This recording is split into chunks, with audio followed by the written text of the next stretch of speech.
Bonjour à tous et bienvenue dans ce webinaire dédié à l'alternance pour la branche des bureaux d'études techniques qui est ingénieur conseil. Donc, je suis Nathalie Lassab, développeuse de l'alternance au sein d'Atlas, et voici ma collègue. Donc, moi, je suis Amandine Fernandez, pareil, je suis développeur de l'alternance au sein de l'OPCO Atlas. Et donc, on va vous parler effectivement des métiers du BETIC, des quatre grands métiers. Donc, les 4 grands métiers de BETIC. Alors, BETIC, c'est l'acronyme pour Bureau d'études techniques et ingénieur conseil.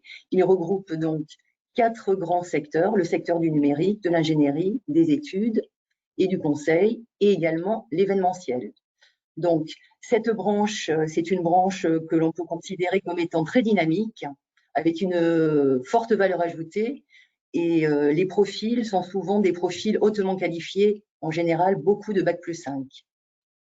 Donc, ces 4 grands secteurs, nous allons vous les exposer là tout de suite.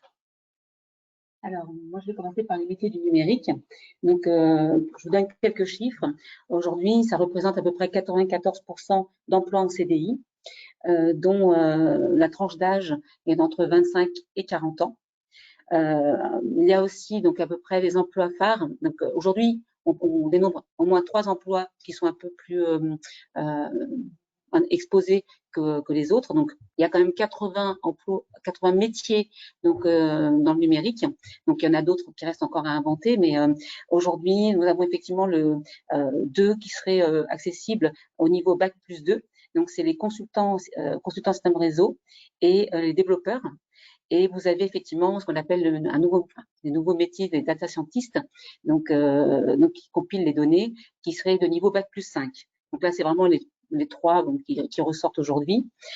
Cependant, effectivement, comme je disais tout à l'heure, donc il reste encore à inventer pas mal de métiers.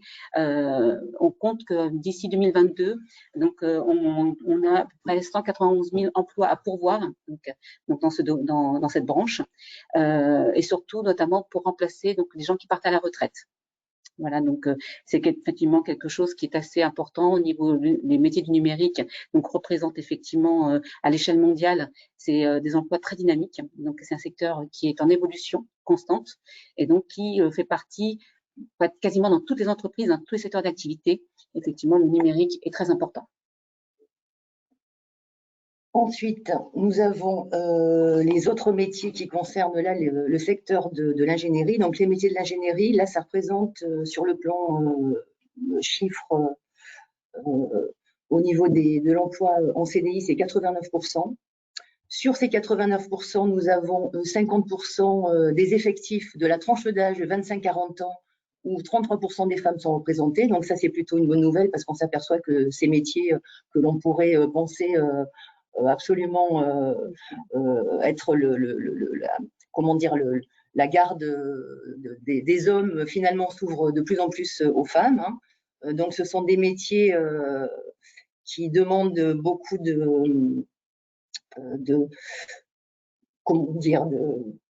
enfin, en tout cas, ils interviennent dans une multitude de domaines. C'est ça qui fait un peu leur caractère. C'est beaucoup un secteur qui connaît peu la crise finalement parce que ces domaines dans lesquels il intervient peuvent aller du développement durable à la conception architecturale, tout ce qui concerne un petit peu les bâtiments du futur avec leurs grandes innovations, la conduite du changement, tout ce qui est projet d'investissement ou encore le management. Ces métiers de l'ingénierie peuvent couvrir tous ces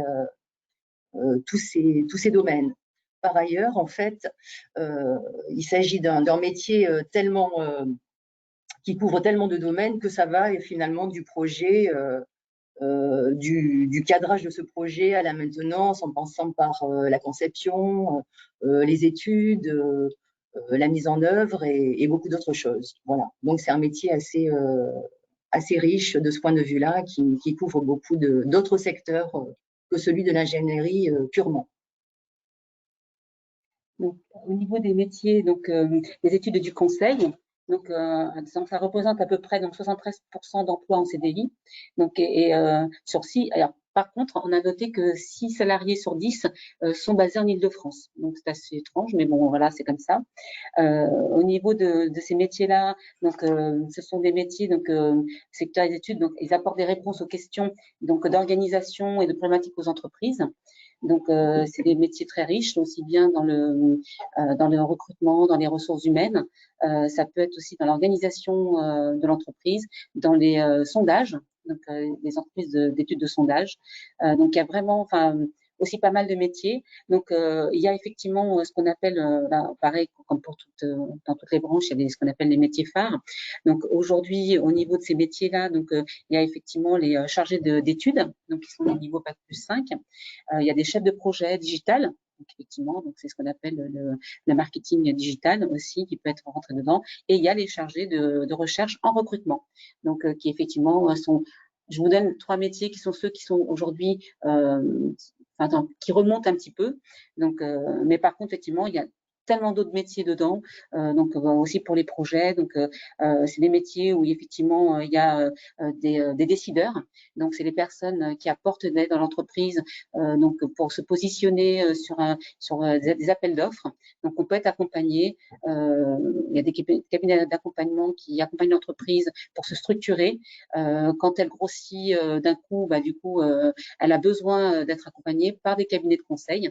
Donc, vraiment, ça regroupe beaucoup de métiers et ça regroupe aussi pas mal d'activités. Et aujourd'hui, fait partie d'une activité, malgré aujourd'hui la situation que vit actuellement le monde, donc le confinement par rapport au Covid, c'est quand même un métier qui est toujours en activité intensive. Voilà, donc c'est ce que je peux vous dire pour le moment, en tout cas pour ces métiers-là. Ensuite, nous allons passer au métier de l'événementiel, qui est un secteur plutôt mis à mal en ce moment, même si, en situation normale, on va dire que sur le plan de l'emploi, ça représente environ 90% d'emplois en CDI et que 73% de ces embauches sont réalisées là, véritablement en Bac+5. Les métiers phares dans ce secteur sont essentiellement des métiers le métier de responsable technique et logistique, qui lui est accessible à Bac+2. Le chef de produit digital également est très demandé, mais ça, effectivement, c'est un métier que l'on retrouve dans tous les secteurs de l'économie, j'ai envie de dire. Voilà. Et également, le directeur des opérations est aussi très représenté dans ce secteur et il est également accessible à Bac+5. Donc, les métiers de l'événementiel, ce sont des métiers qui exigent une grande rigueur parce qu'il est question de concevoir, de promouvoir, d'organiser, un grand sens relationnel, donc vraiment avoir le sens de la communication.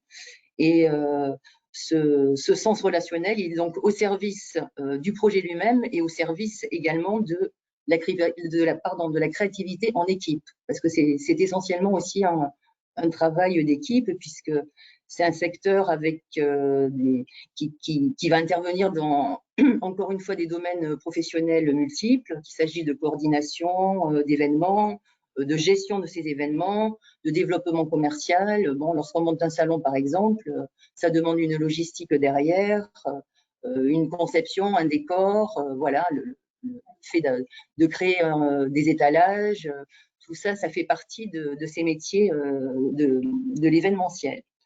Donc le maître mot, c'est vraiment chaque jour essayer d'œuvrer à la manifestation à la manifestation organisée de tous ces événements. Voilà. Maintenant, vous parlez un petit peu de façon générale de l'alternance. Donc, l'alternance, ce n'est pas seulement le contrat d'apprentissage, c'est également le contrat de professionnalisation. On peut rappeler quand même juste une date phare, en tout cas en ce qui concerne beaucoup l'apprentissage, c'est que la formation par l'apprentissage a été ouverte à l'enseignement supérieur depuis 1987 par la loi Séguin.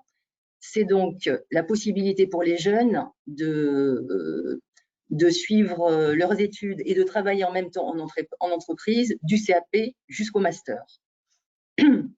Donc, ça reste véritablement un formidable vecteur d'ouverture sociale, d'ascenseur social également, auprès notamment des étudiants qui disposent de peu de moyens financiers. Parce que les chiffres parlent tous les jours pour l'apprentissage, pour le contrat de professionnalisation. On se rend bien compte que sur le plan du recrutement, ce sont ces jeunes qui ont suivi la voie de l'alternance et de l'apprentissage en particulier qui obtiennent plus facilement un emploi en CDI et qui peuvent prétendre peut-être à des salaires un petit peu plus importants parce qu'ils ont été mis déjà en situation d'apprendre à apprendre. Et ça, c'est quelque chose que les recruteurs recherchent activement.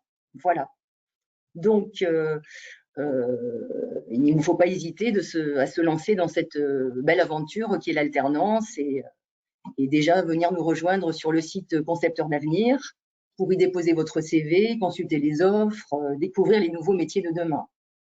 Et là, effectivement, avec Amandine, nous allons peut-être vous en dire un petit peu plus sur les conditions d'accès à cette alternance pour vous jeunes et moins jeunes. Voilà, puisque bon, il y a un âge limite, mais bon, qui n'est pas tout à fait limite. Parfois, il peut y avoir des dérogations, mais bon.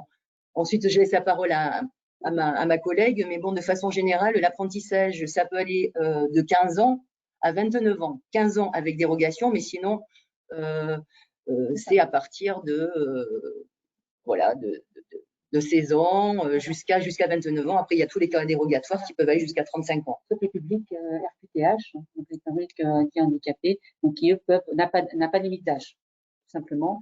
Mais c'est vrai que bon, quelqu'un qui était déjà en parcours pour les dérogations, ça serait donc jusqu'à 35 ans. Mais c'est, imaginons quelqu'un qui est déjà sur un parcours, donc en apprentissage, et qui finalement veut poursuivre. Donc là, il peut par dérogation, puisqu'effectivement, il était déjà dans l'accès. Par contre, si effectivement, il démarre pour la première fois, il a 32 ans par exemple, et qu'il démarre un contrat d'apprentissage pour la première fois, il n'est pas éligible. Il ne sera pas un public. Donc là, par contre, il existe pour cette personne-là, pour ce public-là, le contrat de professionnalisation qui est finalement dans le même dispositif, parce que c'est aussi de l'alternance. C'est effectivement donc faire une formation et être en situation de travail, donc d'un emploi. Donc effectivement, bon, ces deux contrats-là se rapprochent un petit peu, mais c'est sûr que voilà, donc aujourd'hui, à tout âge, on peut faire de l'alternance sans aucun problème. Oui. Je rajoute simplement que nous avons donc mis en place au sein d'Atlas et donc avec la branche professionnelle Bétique également, un co-jobbing Atlas qui permet aux jeunes de venir s'inscrire sur la plateforme Job Dating, un job dating virtuel pour des entretiens de recrutement, donc en virtuel. Et cette campagne, cette opération qui a été lancée le 21 septembre a toujours lieu jusqu'au 9 octobre. Donc, n'hésitez pas à venir déposer vos CV, à aller rencontrer les recruteurs pour concrétiser vos projets d'avenir. Voilà. Donc, est-ce que vous avez des questions à poser? Est-ce que vous voulez qu'on vous donne la main pour poser des questions ou vous les poserez après, puis on…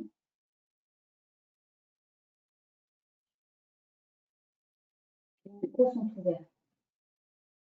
Alors, les micros sont ouverts, peut-être avant nous. Une petite question ou pas? Je ne sais pas. Donc, s'il n'y a pas de questions, écoutez, il n'y a pas de souci. Donc, c'est que nous avons été très clairs. Je l'espère. Le site d'Atlas, avec toutes nos branches professionnelles, dont Bétique, est ouvert à tous, le site institutionnel, donc Opco Atlas, où vous retrouverez beaucoup de réponses à vos questions, tant pour les entreprises que pour les apprentis. Il y a une FAQ notamment, apprentissage, qui est assez exhaustive sur le sujet, qui n'en finit pas de nous faire poser des questions, mais c'est ça justement qui est passionnant. Voilà, exactement. Donc, nous vous remercions. Absolument. Et puis à bientôt, nous l'espérons aussi. Au revoir.